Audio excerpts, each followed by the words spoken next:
ಪ್ರಿಯ ಸ್ನೇಹಿತರೆ, ಸುತ್ತಮುತ್ತಲು ಯೂಟ್ಯೂಬ್ ಚಾನಲ್ಗೆ ನಿಮ್ಮೆಲ್ಲರಿಗೂ ಸ್ವಾಗತ ಸುಸ್ವಾಗತ. ಸ್ನೇಹಿತರೆ, ಮಾನವನ ಸ್ವಭಾವವೇ ಹಾಗೆ. ನಮ್ಮ ಸುತ್ತಲಿನ ಜಗತ್ತು ಹೇಗೆ ಕೆಲಸ ಮಾಡುತ್ತೆ ಅನ್ನೋದನ್ನು ತಿಳ್ಕೋಬೇಕು ಅನ್ನೋ ಅತೃಪ್ತ ಕುತೂಹಲ ನಮ್ಮೊಳಗಿದೆ. ಇದೇ ಕುತೂಹಲ ಮಾನವನನ್ನು ಗುಹೆಗಳಿಂದ ಬಾಹ್ಯಾಕಾಶದವರೆಗೆ ಕರೆತಂದಿತು. ವಿಜ್ಞಾನ, ತಂತ್ರಜ್ಞಾನ ಮತ್ತು ಅನ್ವೇಷಣೆಗಳ ಮೂಲಕ ನಾವು ಅನೇಕ ರಹಸ್ಯಗಳನ್ನು ಭೇದಿಸಿದ್ದೇವೆ. ಆದರೆ ಭೂಮಿಯ ಮೇಲೆ ಇನ್ನೂ ಕೆಲವು ಸ್ಥಳಗಳಿವೆ. ಅವುಗಳ ಮುಂದೆ ವಿಜ್ಞಾನವೂ ಕೂಡ ಮೌನವಾಗುತ್ತೆ. ವಿಚಿತ್ರ ಭೂಗರ್ಭ ರಚನೆಗಳು, ಅರ್ಥವಾಗದ ಪುರಾತತ್ವ ಅವಶೇಷಗಳು ಮತ್ತು ತರ್ಕವನ್ನೇ ಸವಾಲು ಮಾಡುವ ನಿಗೂಢ ಘಟನೆಗಳು ಇವು ಇಂದಿಗೂ ಕೂಡ ಜಗತ್ತಿನ ವಿಜ್ಞಾನಿಗಳನ್ನು ಗೊಂದಲಕ್ಕೀಡು ಮಾಡಿವೆ. ಹಾಗಾದರೆ ಇಂದಿನ ವಿಡಿಯೋದಲ್ಲಿ ವಿಜ್ಞಾನಿಗಳು ಇಂದಿಗೂ ಕೂಡ ಸಂಪೂರ್ಣವಾಗಿ ವಿವರಿಸಲಾಗದ 15 ಅತ್ಯಂತ ನಿಗೂಢ ಸ್ಥಳಗಳನ್ನು ನಾವು ಈ ವಿಡಿಯೋ ಮೂಲಕ ಅನ್ವೇಷಣೆ ಮಾಡೋಣ. ಅದಕ್ಕೂ ಮೊದಲು ನೀವು ನಮ್ಮ ಸುತ್ತಮುತ್ತಲು ಯೂಟ್ಯೂಬ್ ಚಾನಲ್ಗೆ ಸಬ್ಸ್ಕ್ರೈಬ್ ಆಗದೆ ಹೋದರೆ ಸಬ್ಸ್ಕ್ರೈಬ್ ಆಗಿ. ಈ ವಿಡಿಯೋ ನಿಮಗೆ ಇಷ್ಟ ಆದರೆ ಲೈಕ್ ಮತ್ತು ಶೇರ್ ಮಾಡೋದನ್ನು ಮರಿಬೇಡಿ.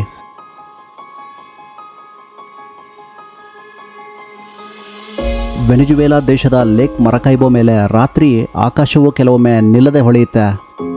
ಇಲ್ಲಿ ನಡೀತಿರೋ ವಿಚಿತ್ರ ಪ್ರಕೃತಿ ವಿದ್ಯಮಾನವನ್ನು ಕೆಟೊಟೊಂಬೊ ಮಿಂಚು ಅಥವಾ ಕೆಟೊಟೊಂಬೊ ಲೈಟಿಂಗ್ ಎಂದು ಕರೆಯಲಾಗುತ್ತೆ. ಜಗತ್ತಿನ ಅತ್ಯಂತ ನಿರಂತರ ಮಿಂಚು ಬಿರುಗಾಳಿಗಳಲ್ಲಿ ಇದು ಒಂದಾಗಿದೆ. ಪ್ರತಿ ವರ್ಷ ಸುಮಾರು 140ರಿಂದ 160 ರಾತ್ರಿಗಳವರೆಗೆ ಗಂಟೆಗಳ ಕಾಲ ಆಕಾಶವನ್ನು ಚೀರುವ ಮಿಂಚುಗಳು ಇಲ್ಲಿ ಕಾಣಿಸುತ್ತವೆ.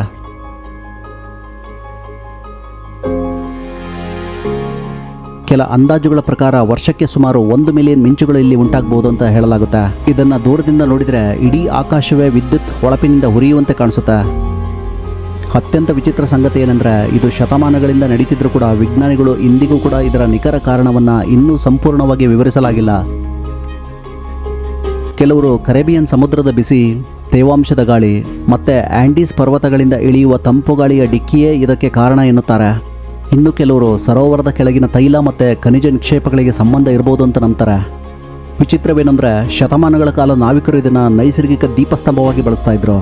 ಯಾಕೆಂದರೆ ಈ ಮಿಂಚಿನ ಹೊಳಪು ಮೈಲಿಗಳಷ್ಟು ದೂರದಿಂದ ಕಾಣಿಸ್ತಾ ಇತ್ತು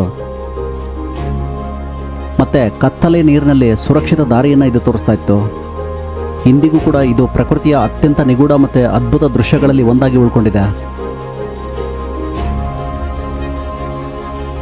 ಸ್ನೇಹಿತರೆ, ಅಮೆರಿಕದ ಮಿನ್ನಿಸೋಟಾದ ಜಡ್ಜ್ ಸಿ ಮ್ಯಾಗ್ನಿ ಸ್ಟೇಟ್ ಪಾರ್ಕ್ನಲ್ಲಿ ಒಂದು ವಿಚಿತ್ರ ಜಲಪಾತವಿದೆ. ಇದಕ್ಕೆ ಡೆವಿಲ್ಸ್ ಕೆಟಲ್ ಅಂತ ಕರೀತಾರೆ. ಮೊದಲ ನೋಟಕ್ಕೆ ಇದು ಸುಂದರವಾದ ಪ್ರಕೃತಿ ದೃಶ್ಯ ಮಾತ್ರ, ಆದರೆ ಇದರ ಒಳಗೆ ಒಂದು ಅಚ್ಚರಿಯ ರಹಸ್ಯ ಅಡಗಿದೆ. ಬ್ರೂವರ್ ನದಿ ಇಲ್ಲಿ 2 ಭಾಗವಾಗುತ್ತೆ.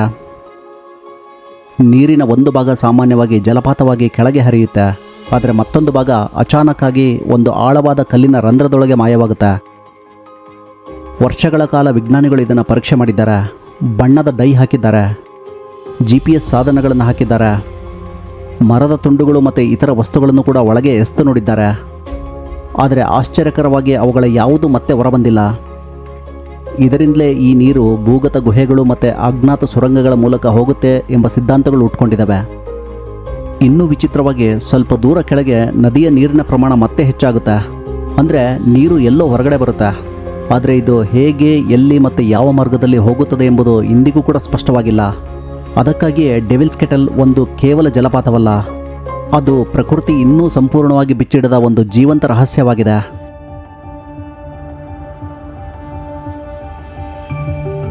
ಸಹಾರಾ ಮರುಭೂಮಿಯ ಮಧ್ಯಭಾಗದಲ್ಲಿ ಬಾಹ್ಯಾಕಾಶದಿಂದ ನೋಡಿದಾಗ ಒಂದು ವಿಚಿತ್ರ ಕಣ್ಣು ಕಾಣಿಸುತ್ತೆ.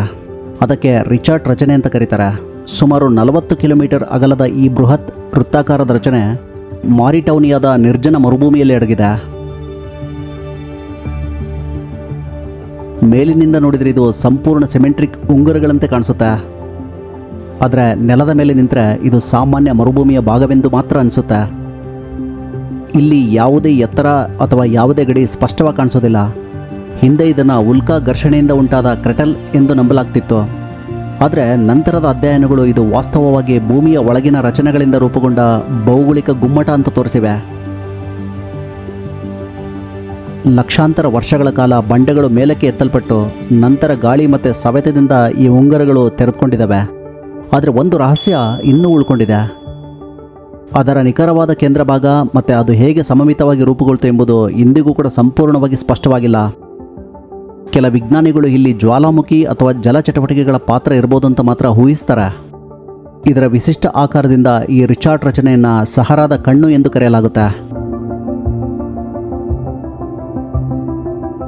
ಫಿಲಿಪೈನ್ಸ್ ದೇಶದಲ್ಲಿ ಚಾಕ್ಲೇಟ್ ಹಿಲ್ಸ್ ಎನ್ನುವ ಒಂದು ಸ್ಥಳ ಇದೆ. ಅದು ಭೂಮಿಯ ಮೇಲಿನ ಸ್ಥಳಕ್ಕಿಂತ ಒಂದು ಫ್ಯಾಂಟಸಿ ಲೋಕದಂತೆ ಕಾಣಿಸುತ್ತೆ. ಬಾಹುಲ್ ದ್ವೀಪದಾದ್ಯಂತ ಹರಡಿರೋ ಸಾವಿರಾರು ಸಮಾನ ಆಕಾರದ ಬೆಟ್ಟಗಳು ದೂರದಿಂದ ನೋಡಿದರೆ ಭಾರೀ ಚಾಕ್ಲೇಟ್ ದಿಬ್ಬಗಳ ಸಾಲಿನಂತೆ ಕಾಣಿಸುತ್ತೆ. ಶುಷ್ಕ ಋತುವಿನಲ್ಲಿ ಈ ಬೆಟ್ಟಗಳನ್ನು ಆವರಿಸಿರುವ ಹುಲ್ಲು ಗಾಢ ಕಂದು ಬಣ್ಣಕ್ಕೆ ತಿರುಗುತ್ತೆ. ಆಗಲೇ ಅವುಗಳಿಗೆ ಚಾಕ್ಲೇಟ್ ಹಿಲ್ಸ್ ಎಂಬ ಹೆಸರು ಬಂದಿದ್ದು. ಒಟ್ಟು 1700ಕ್ಕೂ ಹೆಚ್ಚು ಬೆಟ್ಟಗಳು ಈ ಪ್ರದೇಶದಲ್ಲಿ ಹರಡಿಕೊಂಡಿದ್ದು ಇದು ಫಿಲಿಪೈನ್ಸ್ನ ಅತ್ಯಂತ ಪ್ರಸಿದ್ಧ ನೈಸರ್ಗಿಕ ಅದ್ಭುತಗಳಲ್ಲೇ ಒಂದಾಗಿದೆ. ವಿಜ್ಞಾನಿಗಳ ಪ್ರಕಾರ ಲಕ್ಷಾಂತರ ವರ್ಷಗಳ ಹಿಂದೆ ಇದು ಸಮುದ್ರದಡಿಯಲ್ಲಿ ಇತ್ತು. ಹವಳದ ನಿಕ್ಷೇಪಗಳು, ಸುಣ್ಣದ ಕಲ್ಲಿನ ಸವೆತ ಮತ್ತು ಭೂಗರ್ಭ ಬದಲಾವಣೆಗಳಿಂದ ಈ ಶಂಕು ವಿನಾಶಕಾರದ ಬೆಟ್ಟಗಳು ರೂಪುಗೊಂಡವು ಅಂತ ನಂಬಲಾಗಿದೆ. ಆದರೆ ಇನ್ನೂ ಕೆಲವು ಪ್ರಶ್ನೆಗಳಿಗೆ ಇಲ್ಲಿ ಉತ್ತರ ಸಿಕ್ಕಿಲ್ಲ. ಇಷ್ಟು ಪರಿಪೂರ್ಣ ಆಕಾರಗಳು ಹೇಗೆ ನಿರ್ಮಾಣವಾದವು ಮತ್ತು ಸಾವಿರಾರು ವರ್ಷಗಳ ಬಳಿಕವೂ ಕೂಡ ಅವು ಏಕೆ ಸಂಪೂರ್ಣವಾಗಿ ಸವೆದು ಹೋಗಿಲ್ಲ ಎನ್ನುವುದು ಇನ್ನೂ ಗೊತ್ತಾಗಿಲ್ಲ.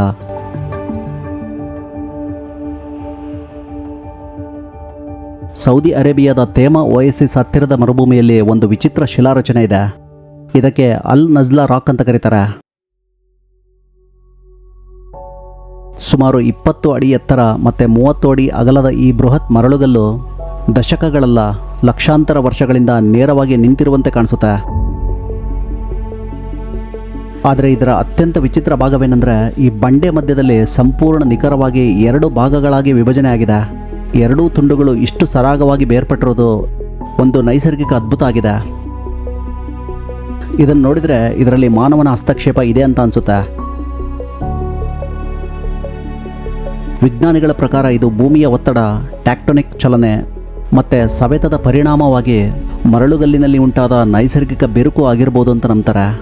ಆದರೆ ನಿಖರವಾದ ಸಮ್ಮಿತಿಯನ್ನು ಇನ್ನೂ ಸಂಪೂರ್ಣವಾಗಿ ವಿವರಿಸಲಾಗಿಲ್ಲ. ಈ ಪ್ರದೇಶದಲ್ಲಿ ಪ್ರಾಚೀನ ಶಿಲಾ ಕೆತ್ತನೆಗಳು ಕೂಡ ಇರುವುದರಿಂದ ಕೆಲವರು ಇದಕ್ಕೆ ಇತಿಹಾಸಾತ್ಮಕ ಮತ್ತು ಮಾನವ ಸಂಬಂಧಿತ ಅರ್ಥವಿರ್ಬೋದು ಅಂತ ಊಹಿಸ್ತಾರೆ. ಆದರೆ ಯಾವುದೇ ಸ್ಪಷ್ಟ ಪುರಾವೆ ಇಲ್ಲ. ಅಟ್ಲಾಂಟಿಕ್ ಮಹಾಸಾಗರದ ಮಧ್ಯದಲ್ಲಿ ಒಂದು ವಿಚಿತ್ರ ಸಮುದ್ರ ಇದೆ. ಇದಕ್ಕೆ ಸರ್ಗಾಸು ಸಮುದ್ರ ಅಂತ ಕರೀತಾರೆ. ಇತರ ಸಮುದ್ರಗಳಂತೆ ಇದಕ್ಕೆ ಕರಾವಳಿ ಇಲ್ಲ, ಯಾವುದೇ ಭೂಮಿಯ ಗಡಿಗಳಿಲ್ಲ. ಕೇವಲ 4 ಮಹಾಪ್ರವಾಹಗಳಿಂದ ಸುತ್ತುವರಿದ ಒಂದು ನೀರಿನ ವಲಯ ಇದಾಗಿದೆ. ಮೇಲಿನಿಂದ ನೋಡಿದರೆ ಇದು ಕೋಬಾಲ್ಟ್ ನೀಲಿ ನೀರು ಮತ್ತು ಚಿನ್ನದ ಕಂದು ಬಣ್ಣದ ಸರ್ಗಾಸಂ ಕಡಲ ಕಳೆಯಿಂದ ತುಂಬಿರುವ ವಿಶಾಲ ಪ್ರದೇಶಗಳಂತೆ ಕಾಣಿಸುತ್ತೆ. ಈ ಕಡಲ ಕಳೆಗಳು ಸಮುದ್ರದ ಮೇಲ್ಮೈಯಲ್ಲಿ ತೇಲುತ್ತಾ ದಟ್ಟವಾದ ಜೀವಂತ ಹಾಸಿಗೆಯನ್ನು ರೂಪಿಸುತ್ತವೆ. ಈ ಸಮುದ್ರದ ವಿಶೇಷ ಏನಂದರೆ ಇದು ಅನೇಕ ಸಮುದ್ರ ಜೀವಿಗಳಿಗೆ ಒಂದು ನೈಸರ್ಗಿಕ ಆಶ್ರಯವಾಗಿಯೂ ಕಾರ್ಯನಿರ್ವಹಿಸುತ್ತೆ. ಮೀನುಗಳು, ಆಮೆಗಳು ಮತ್ತು ಅನೇಕ ಸೂಕ್ಷ್ಮ ಜೀವಿಗಳು ಇಲ್ಲಿ ಬದುಕ್ತವೆ. ಯುರೋಪಿಯನ್ ಮತ್ತು ಅಮೇರಿಕನ್ ಹೀಲ್ನಂತಹ ಜಾತಿಗಳು ತಮ್ಮ ಜೀವನದ ಪ್ರಮುಖ ಹಂತವನ್ನು ಇದೇ ಪ್ರದೇಶದಲ್ಲಿ ಆರಂಭಿಸ್ತವೆ. ಆದರೆ ಇದರೊಳಗೆ ಇನ್ನೊಂದು ರಹಸ್ಯ ಅಡಗಿದೆ. ಸರ್ಗಾಸು ಸಮುದ್ರ ಹೇಗೆ ನಿಖರವಾಗಿ ಕಾರ್ಯನಿರ್ವಹಿಸುತ್ತೆ ಎಂಬುದು ಇಂದಿಗೂ ಕೂಡ ಸಂಪೂರ್ಣವಾಗಿ ಅರ್ಥವಾಗಿಲ್ಲ. ಇದರ ಪ್ರವಾಹ ವ್ಯವಸ್ಥೆ, ಪರಿಸರ ಸಮತೋಲನ ಮತ್ತು ದೀರ್ಘಕಾಲದ ಸ್ಥಿರತೆ ವಿಜ್ಞಾನಿಗಳಿಗೆ ಇನ್ನೂ ಪ್ರಶ್ನೆಯಾಗಿದೆ.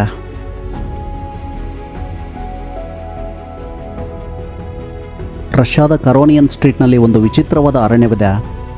ಇದಕ್ಕೆ ಡ್ಯಾನ್ಸಿಂಗ್ ಫಾರೆಸ್ಟ್ ಅಂತ ಕರೀತಾರೆ. ಮೊದಲ ನೋಟಕ್ಕೆ ಇದು ಒಂದು ಸಾಮಾನ್ಯ ಫೈನ್ ಕಾಡಿನಂತೆ ಕಾಣಿಸುತ್ತೆ. ಆದರೆ ಒಳಗೆ ಕಾಲಿಟ್ಟರೆ ಮರಗಳು ನೇರವಾಗಿ ಬೆಳೆಯದೆ ವಿಚಿತ್ರವಾಗಿ ಮಡಿಚಿಕೊಂಡಿರುವುದನ್ನು ನೋಡ್ಬೋದು. ಇಲ್ಲಿ ಕೆಲವು ಮರಗಳು ಸುರುಳಿ ಆಕಾರವಾಗಿ ತಿರುಗಿವೆ, ಕೆಲವು ನೆಲದ ಕಡೆ ಬಾಗಿವೆ, ಇನ್ನು ಕೆಲವು ಗಾಳಿಯಲ್ಲಿ ನೃತ್ಯ ಮಾಡುತ್ತಿರುವಂತೆ ಕಾಣಿಸ್ತವೆ. ಇದೇ ಕಾರಣಕ್ಕೆ ಇದಕ್ಕೆ ಡ್ಯಾನ್ಸಿಂಗ್ ಫಾರೆಸ್ಟ್ ಎಂಬ ಹೆಸರು ಬಂದಿದೆ.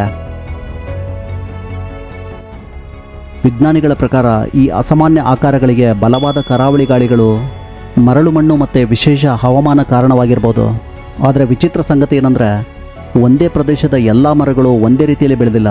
ಪ್ರತಿಯೊಂದು ಮರಕ್ಕೂ ಕೂಡ ತನ್ನದೇ ಆದ ವಿಚಿತ್ರ ರೂಪ ಇದೆ. ಇದನ್ನು ಇನ್ನೂ ಸಂಪೂರ್ಣವಾಗಿ ವಿವರಿಸಲಾಗಿಲ್ಲ.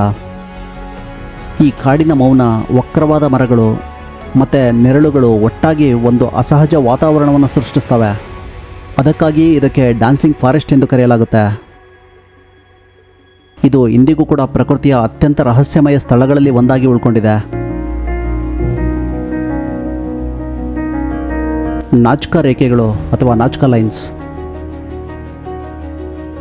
ಪೆರು ದೇಶದ ನಾಜ್ಕಾ ಮರುಭೂಮಿಯ ವಿಶಾಲವಾದ ನೆಲದ ಮೇಲೆ ಹರಡಿರೋ ನಾಜ್ಕಾ ರೇಖೆಗಳು ಪ್ರಾಚೀನ ಜಗತ್ತಿನ ಅತ್ಯಂತ ರಹಸ್ಯಮಯ ಜಿಯೋಗ್ಲಿಫ್ಗಳಲ್ಲಿ ಒಂದಾಗಿದೆ. ಸುಮಾರು 200ರಿಂದ 600 BC ನಡುವೆ ನಾಜ್ಕಾ ನಾಗರಿಕತೆಯವರು ಈ ಬೃಹತ್ ಆಕಾರಗಳನ್ನು ನಿರ್ಮಿಸಿದರು ಎಂದು ನಂಬಲಾಗುತ್ತೆ. ಪ್ರಾಣಿಗಳು, ಸಸ್ಯಗಳು, ಜ್ಯಾಮಿತೀಯ ವಿನ್ಯಾಸಗಳನ್ನು ಒಳಗೊಂಡ ನೂರಾರು ಚಿತ್ರಗಳು ಇಲ್ಲಿ ನಿರ್ಮಾಣಗೊಂಡಿವೆ. ಇವುಗಳನ್ನು ನಿರ್ಮಾಣ ಮಾಡೋದಕ್ಕೆ ಮರುಭೂಮಿ ಮೇಲಿನ ಕಪ್ಪು ಗಲ್ಲುಗಳನ್ನು ತೆಗೆದುಹಾಕಿ ಕೆಳಗಿನ ತಿಳಿ ಬಣ್ಣದ ನೆಲವನ್ನು ಹೊರಹಾಕಲಾಯಿತು. ಒಣ ಮತ್ತು ಸ್ಥಿರ ಹವಾಮಾನದ ಕಾರಣದಿಂದಾಗಿ ಈ ಚಿತ್ರಗಳು ಸಾವಿರಾರು ವರ್ಷಗಳಾದರೂ ಕೂಡ ಇಂದಿಗೂ ಕೂಡ ಉಳಿದಿವೆ. ಹಮ್ಮಿಂಗ್ ಬರ್ಡ್, ಮಂಗ, ಕಾಂಡೋರ್ ಮತ್ತು ಅಂತರಿಕ್ಷ ವ್ಯಕ್ತಿ ಎಂದು ಕರೆಯಲಾಗುವ ಆಕೃತಿಯಂತಹ ವಿನ್ಯಾಸಗಳು ವಿಶೇಷವಾಗಿ ಪ್ರಸಿದ್ಧವಾಗಿವೆ. ಆದರೆ ಇವುಗಳ ನಿಜವಾದ ಉದ್ದೇಶ ಏನು ಎಂದು ಇಂದಿಗೂ ಕೂಡ ಸ್ಪಷ್ಟವಾಗಿಲ್ಲ. ಕೆಲವು ಸಿದ್ಧಾಂತಗಳು ಇವುಗಳು ಧಾರ್ಮಿಕ ಆಚರಣೆಗಳು ಮತ್ತು ನೀರಿಗೆ ಸಂಬಂಧಿಸಿದ ವಿಧಿಗಳೆಂದು ನಂಬುತ್ತವೆ. ಇನ್ನೂ ಕೆಲವು ಸಿದ್ಧಾಂತಗಳು ಅವುಗಳನ್ನು ಖಗೋಳ ಕ್ಯಾಲೆಂಡರ್ ಅಥವಾ ದೇವತೆಗಳೊಂದಿಗೆ ಸಂವಹನ ಮಾಡುವ ಮಾರ್ಗವೆಂದು ವಿವರಿಸ್ತವೆ. ಅತ್ಯಂತ ದೊಡ್ಡ ರಹಸ್ಯವೆಂದರೆ ಈ ಬೃಹತ್ ಚಿತ್ರಗಳು ನೆಲಮಟ್ಟದಿಂದ ನೋಡಿದಾಗ ಸಂಪೂರ್ಣವಾಗಿ ಅರ್ಥವಾಗೋದಿಲ್ಲ, ಆದರೆ ಆಕಾಶದಿಂದ ಮಾತ್ರ ಸ್ಪಷ್ಟವಾಗಿ ಕಾಣಿಸ್ತವೆ. ಪ್ರಾಚೀನ ಜನರು ಇಷ್ಟು ದೊಡ್ಡ ವಿನ್ಯಾಸಗಳನ್ನು ಹೇಗೆ ಯೋಜಿಸಿದರು ಎಂಬುದು ಇಂದಿಗೂ ಕೂಡ ಉತ್ತರ ಇಲ್ಲದ ಪ್ರಶ್ನೆಯಾಗಿದೆ. ವೋಲ್ಟೋವರ ಮೌಂಟೇನ್, ರಷ್ಯಾದ ದೂರದ ಕರೇಲಿಯಾ ಪ್ರದೇಶದ ಹೃದಯದಲ್ಲಿ ಎಲ್ಲಿಂದಲೂ ದೂರವಿರುವ ವೋಲ್ಟೋವರ ಪರ್ವತ ಮೌನವಾಗಿ ನಿಂತಿದೆ. ಸಮುದ್ರ ಮಟ್ಟದಿಂದ ಸುಮಾರು 417 ಮೀಟರ್ ಎತ್ತರವಿರುವ ಈ ಪರ್ವತ ಹತ್ತಿರದ ವಸತಿಗಳಿಗಿಂತಲೂ ಬಹಳ ದೂರದಲ್ಲಿದೆ. ಇದರಿಂದಲೇ ಇದು ರಹಸ್ಯಮಯ ಸ್ಥಳವಾಗಿ ಗುರುತಿಸಲ್ಪಟ್ಟಿದೆ. ಇದನ್ನು ವಿಶೇಷವಾಗಿಸುವುದು ಇಲ್ಲಿ ಕಂಡುಬರುವ ವಿಚಿತ್ರ ಸ್ಟೋನ್ ಮಶ್ರೂಮ್ಗಳು. 30 ಅಡಿ ಎತ್ತರದವರೆಗೆ ಇರುವ ಈ ಬಂಡೆಗಳು ಹಣಬೆಗಳಂತೆ ತೆಳುವಾದ ಆಧಾರದ ಮೇಲೆ ಸಮತೋಲನದಲ್ಲಿರುವಂತೆ ಕಾಣಿಸ್ತವೆ. ಮೊದಲಿಗೆ ಇವುಗಳನ್ನು ಮಾನವ ನಿರ್ಮಿತವೆಂದು ಊಹಿಸಲಾಗಿತ್ತು. ಆದರೆ ಈಗ ಹೆಚ್ಚಿನ ವಿಜ್ಞಾನಿಗಳು ಇವು ಹಿಮಯುಗದ ಹಿಮನದಿ ಚಟುವಟಿಕೆ ಮತ್ತು ಸಾವಿರಾರು ವರ್ಷಗಳ ಸವೆತದಿಂದ ರೂಪುಗೊಂಡಿದ್ದಾವೆ ಅಂತ ನಂಬ್ತಾರೆ. ಆದರೆ ಇವು ಇಷ್ಟು ಯೂನಿಫಾರ್ಮ್ ಆಗಿ ಹೇಗೆ ರೂಪುಗೊಂಡವು ಅನ್ನೋದು ಇಂದಿಗೂ ಕೂಡ ಸ್ಪಷ್ಟವಾಗಿಲ್ಲ. ಸ್ಥಳೀಯ ಕರೇಲಿಯನ್ ಮತ್ತು ಸಾಮಿ ಜನರ ದೃಷ್ಟಿಯಲ್ಲಿ ವಾಲ್ಕವರ ಕೇವಲ ಭೂಗೋಳವಲ್ಲ, ಅದು ಒಂದು ಪವಿತ್ರ ಪ್ರದೇಶವಾಗಿದೆ. ಇಲ್ಲಿ ಸಾಕಷ್ಟು ಜನಪದ ಕಥೆಗಳಿವೆ. ಈ ಕಲ್ಲಿನ ಅಣಬೆಗಳನ್ನು ದೈತ್ಯರ ಕಾರ್ಯ ಅಥವಾ ಆಧ್ಯಾತ್ಮಿಕ ಶಕ್ತಿಯ ಸಂಕೇತ ಅಂತ ಅವರು ನಂಬ್ತಾರೆ. ಆದರೆ ಇದರ ಮಿಸ್ಟ್ರಿ ಮಾತ್ರ ಇಂದಿಗೂ ಕೂಡ ವಿಜ್ಞಾನಕ್ಕೆ ಒಂದು ಸವಾಲಾಗಿಯೇ ಉಳಿದಿದೆ.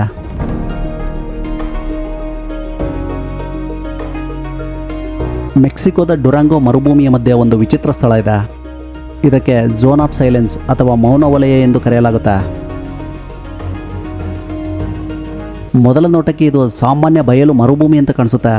ಆದರೆ ಈ ಪ್ರದೇಶದೊಳಗೆ ಪ್ರವೇಶಿಸಿದ ಅನೇಕರು ಒಂದೇ ವಿಷಯವನ್ನು ಹೇಳ್ತಾರೆ. ಇಲ್ಲಿ ರೇಡಿಯೋ ಸಿಗ್ನಲ್ಗಳು ಅಚಾನಕ್ ಕೆಲಸ ನಿಲ್ಲಿಸ್ತವೆ. ಸುಮಾರು 1500 ಚದರ ಮೈಲು ವ್ಯಾಪ್ತಿಯ ಈ ಪ್ರದೇಶದಲ್ಲಿ ರೇಡಿಯೋ, ಕಾಂಪಸ್ ಮತ್ತು ಸಂವಹನ ಸಾಧನಗಳು ಕೆಲವೊಮ್ಮೆ ವಿಚಿತ್ರವಾಗಿ ವರ್ತಿಸ್ತವೆ. ಇದರಿಂದಲೇ ಈ ಸ್ಥಳ ಮೌನ ವಲಯ ಎಂಬ ಹೆಸರನ್ನು ಪಡೆದುಕೊಂಡಿದೆ. ವಿಜ್ಞಾನಿಗಳು ಇದಕ್ಕೆ ಅಸಾಮಾನ್ಯ ಖನಿಜಗಳು ಮತ್ತು ಕಾಂತೀಯ ಕ್ಷೇತ್ರಗಳು ಕಾರಣವಾಗಿರ್ಬೋದು ಎಂದು ನಂಬ್ತಾರೆ. ಆದರೆ ಸ್ಪಷ್ಟ ಉತ್ತರ ಇನ್ನೂ ಸಿಕ್ಕಿಲ್ಲ. ಇನ್ನು ಕೆಲವರು ಈ ಪ್ರದೇಶದಲ್ಲಿ ರಾತ್ರಿಯ ವೇಳೆ ವಿಚಿತ್ರ ಬೆಳಕು ಕಾಣಿಸಿಕೊಂಡಿದೆ ಅಂತ ಹೇಳ್ತಾರೆ. ಈ ಮರುಭೂಮಿ ಕೇವಲ ಒಂದು ರಹಸ್ಯ ಸ್ಥಳವಲ್ಲ, ಇದು ವಿಜ್ಞಾನ ಮತ್ತು ದಂತಕಥೆಗಳು ಒಂದೇ ಜಾಗದಲ್ಲಿ ಸೇರೋ ಪ್ರದೇಶದಂತೆ ಕಾಣಿಸ್ತಾ ಇದೆ. ಇದೇ ಕಾರಣಕ್ಕೆ ಇದಕ್ಕೆ ಝೋನ್ ಆಫ್ ಸೈಲೆನ್ಸ್ ಎಂದು ಕರೆಯಲಾಗುತ್ತೆ.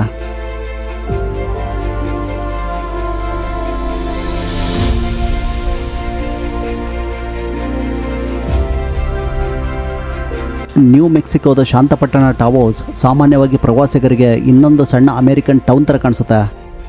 ಆದರೆ ಕೆಲವು ನಿವಾಸಿಗಳಿಗೆ ಇಲ್ಲಿ ಒಂದು ವಿಚಿತ್ರ ಅನುಭವ ಅನೇಕ ವರ್ಷಗಳಿಂದ ಕಾಡ್ತಾ ಇದೆ. ಕಾರಣವೇ ಗೊತ್ತಾಗದ ಕಡಿಮೆ ಆವರ್ತನೆಯ ಗುಂಗು ಶಬ್ದ. ಇದಕ್ಕೆ ಟಾವೋಸ್ ಹಮ್ ಎಂದು ಕರೀತಾರೆ. ಈ ಶಬ್ದವನ್ನು ಕೇಳುವವರು ಅದನ್ನು ದೂರದ ಡೀಸೆಲ್ ಇಂಜಿನ್ ಅಥವಾ ಸಬ್ ಊಪರ್ಗಳ ಗಂಭೀರ ಗುಂಗಿನಂತೆ ವಿವರಿಸ್ತಾರೆ. ಕೆಲವರಿಗೆ ಇದು ನಿರಂತರವಾಗಿ ಕೇಳಿಸುತ್ತೆ. ಜೊತೆಗೆ ಅಸ್ಪಷ್ಟತೆ, ಒತ್ತಡ ಮತ್ತು ನಿದ್ರಾಹೀನತೆಗೂ ಕೂಡ ಇದು ಕಾರಣವಾಗುತ್ತೆ. ಆದರೆ ಅಚ್ಚರಿಯ ಸಂಗತಿ ಏನಂದರೆ ಎಲ್ಲರಿಗೂ ಈ ಶಬ್ದ ಕೇಳಿಸೋದಿಲ್ಲ ಮತ್ತು ಕೇಳುವವರಿಗೂ ಕೂಡ ಇದರ ಮೂಲವನ್ನು ನಿಖರವಾಗಿ ಗುರುತಿಸೋದಕ್ಕೆ ಸಾಧ್ಯವಾಗಿಲ್ಲ. 1990ರ ದಶಕದಿಂದ ಈ ಕುರಿತು ಅನೇಕ ವೈಜ್ಞಾನಿಕ ತನಿಖೆಗಳು ನಡೆದಿವೆ. ಧ್ವನಿಮಾಪನ ಉಪಕರಣಗಳು, ಅಕೌಸ್ಟಿಕ್ ಅಧ್ಯಯನಗಳು ಮತ್ತು ಸರ್ಕಾರಿ ಪರಿಶೀಲನೆಗಳಾದರೂ ಕೂಡ ಯಾವುದೇ ಸ್ಪಷ್ಟ ಮೂಲ ಪತ್ತೆಯಾಗಿಲ್ಲ. ಕೈಗಾರಿಕಾ ಯಂತ್ರಗಳು, ಮಿಲಿಟರಿ ಚಟುವಟಿಕೆಗಳು ಅಥವಾ ಭೂಗರ್ಭದ ನೈಸರ್ಗಿಕ ಚಲನೆಗಳು ಎಂಬ ಹಲವು ಊಹೆಗಳು ಬಂದಿದ್ದರೂ ಕೂಡ ಯಾವುದೂ ಕೂಡ ಇಂದಿಗೂ ದೃಢಪಟ್ಟಿಲ್ಲ. ಇದೊಂದು ವಿವಾದಾತ್ಮಕ ಸಾಧ್ಯತೆ. ಇದು ಮಾನಸಿಕ ಅಥವಾ ಗ್ರಹಿಕೆ ಸಂಬಂಧಿತ ಪರಿಣಾಮವಾಗಿರ್ಬೋದು ಅಂತ ಕೆಲವರು ಹೇಳ್ತಾರೆ. ಆದರೆ ವಿಜ್ಞಾನಿಗಳಿಗೆ ಇದು ಇಂದಿಗೂ ಕೂಡ ಸವಾಲಿನ ಪ್ರಶ್ನೆಯಾಗಿಯೇ ಉಳಿದಿದೆ.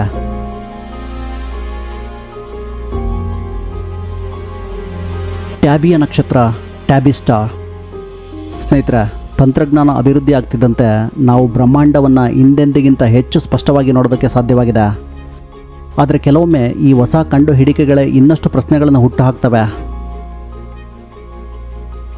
ಸಿಗ್ನಸ್ ನಕ್ಷತ್ರಪುಂಜದಲ್ಲಿ ಭೂಮಿಯಿಂದ ಸುಮಾರು 1400 ಬೆಳಕಿನ ವರ್ಷಗಳ ದೂರದಲ್ಲಿರೋ KIC 8462852 ಅಂದರೆ ಟ್ಯಾಬಿಯ ನಕ್ಷತ್ರ ಖಗೋಳಶಾಸ್ತ್ರಜ್ಞರನ್ನು ಗೊಂದಲಕ್ಕೀಡು ಮಾಡುವ ಒಂದು ರಹಸ್ಯವಾಗಿದೆ. ಸಾಮಾನ್ಯವಾಗಿ ಒಂದು ಗ್ರಹ ನಕ್ಷತ್ರದ ಮುಂದೆ ಹಾದು ಹೋದಾಗ ಅದರ ಬೆಳಕು ಸ್ವಲ್ಪ ಪ್ರಮಾಣದಲ್ಲಿ ಮಾತ್ರ ಕಡಿಮೆ ಆಗುತ್ತೆ. ಆದರೆ ಟ್ಯಾಬಿಯ ನಕ್ಷತ್ರದಲ್ಲಿ ಬೆಳಕು ಕೆಲವೊಮ್ಮೆ 20%ಗಿಂತ ಹೆಚ್ಚು ಅಚಾನಕ್ ಕುಸಿತ ಕಾಣಿಸುತ್ತೆ. ಇದು ಯಾವುದೇ ಪರಿಚಿತ ಗ್ರಹ ವ್ಯವಸ್ಥೆಗೆ ಸರಿಹೊಂದೋದಿಲ್ಲ. ಈ ವಿಚಿತ್ರ ಮಾದರಿಗಳು ಹಲವು ಸಿದ್ಧಾಂತಗಳಿಗೆ ಕಾರಣವಾಗಿವೆ. ಬೃಹತ್ ಧೂಮಕೇತು ಗುಂಪುಗಳು, ಆಂತರಿಕ ಧೂಳು, ಕ್ಷುದ್ರ ಗ್ರಹಗಳ ಜಾಲ ಮತ್ತು ಇನ್ನೂ ಅಚ್ಚರಿಯಾಗಿ ಕೆಲವರು ಅನ್ಯಲೋಕದ ಮೆಗಾ ಸ್ಟ್ರಕ್ಚರ್ ಎಂಬ ಊಹೆಯನ್ನು ಮುಂದೆ ಇಟ್ಟಿದ್ದಾರೆ. ಆದರೆ ಇಂದಿನ ವಿಜ್ಞಾನಿ ಅಧ್ಯಯನಗಳು ಈ ಮಬ್ಬಾಗುವಿಕೆ ಬಹುಶಃ ಧೂಳು ಮತ್ತು ಬಾಹ್ಯ ವಸ್ತುಗಳ ಅಸಮಾನ ಮೋಡಗಳಿಂದ ಆಗಿರ್ಬೋದು ಅಂತ ಸೂಚಿಸ್ತವೆ. ಆದರೆ ನಿಖರವಾದ ಕಾರಣ ಇನ್ನೂ ಸಂಪೂರ್ಣವಾಗಿ ಸ್ಪಷ್ಟವಾಗಿಲ್ಲ. ಟ್ಯಾಬಿಯ ನಕ್ಷತ್ರ ಇಂದಿಗೂ ಕೂಡ ಬ್ರಹ್ಮಾಂಡದ ಒಂದು ದೊಡ್ಡ ಪ್ರಶ್ನೆಯಾಗಿ ಉಳಿದಿದೆ. ಸ್ನೇಹಿತರೆ, ನಾವು ಎಷ್ಟು ಮುಂದೆ ತಂತ್ರಜ್ಞಾನದಲ್ಲಿ ಸಾಗಿದರೂ ಸಹ ಪ್ರಕೃತಿಯು, ಇತಿಹಾಸವು ನಮಗೆ ಇನ್ನೂ ಸಹ ಸಂಪೂರ್ಣವಾಗಿ ತೆರೆದ ಪುಸ್ತಕವಾಗಿಲ್ಲ ಎಂಬುದು ಸ್ಪಷ್ಟವಾಗುತ್ತೆ. ಕೆಲವು ರಹಸ್ಯಗಳು ಉತ್ತರಗಳನ್ನು ಕೊಡುತ್ತಿಲ್ಲ, ಬದಲಿಗೆ ಇನ್ನಷ್ಟು ಪ್ರಶ್ನೆಗಳನ್ನು ಮಾತ್ರ ಹುಟ್ಟುಹಾಕ್ತವೆ. ಈ ನಿಗೂಢ ಸ್ಥಳಗಳು ನಮಗೆ ಒಂದು ವಿಷಯವನ್ನು ನೆನಪಿಸ್ತವೆ: ನಾವು ತಿಳಿದಿರುವುದು ಹನಿ, ತಿಳಿಯಬೇಕಾಗಿರುವುದು ಸಮುದ್ರ. ಹಾಗಾದರೆ ಇಂದಿನ ಅನ್ವೇಷಣೆಯನ್ನು ಇಲ್ಲಿಗೆ ಮುಗಿಸ್ತಾ ಇದ್ದರೂ ಕೂಡ ನಿಜವಾದ ಪ್ರಯಾಣ ಇಲ್ಲಿಂದ ಸ್ಟಾರ್ಟ್ ಆಗುತ್ತೆ. ಮುಂದಿನ ರಹಸ್ಯದ ಹುಡುಕಾಟದಲ್ಲಿ ಮತ್ತೆ ಇನ್ನೊಂದು ವಿಡಿಯೋದೊಂದಿಗೆ ಭೇಟಿಯಾಗೋಣ. ಈ ವಿಡಿಯೋವನ್ನು ವೀಕ್ಷಿಸಿದ್ದಕ್ಕಾಗಿ ಧನ್ಯವಾದಗಳು. ಸುತ್ತಮುತ್ತಲು ಯೂಟ್ಯೂಬ್ ಚಾನಲ್ಗೆ ಸಬ್ಸ್ಕ್ರೈಬ್ ಆಗದೆ ಹೋದರೆ ಸಬ್ಸ್ಕ್ರೈಬ್ ಆಗಿ. ಈ ವಿಡಿಯೋ ನಿಮಗೆ ಇಷ್ಟ ಆದರೆ ಲೈಕ್ ಮತ್ತು ಶೇರ್ ಮಾಡೋದನ್ನು ಮರಿಬೇಡಿ. ವೀಕ್ಷಿಸಿದ್ದಕ್ಕಾಗಿ ಧನ್ಯವಾದಗಳು. Take care.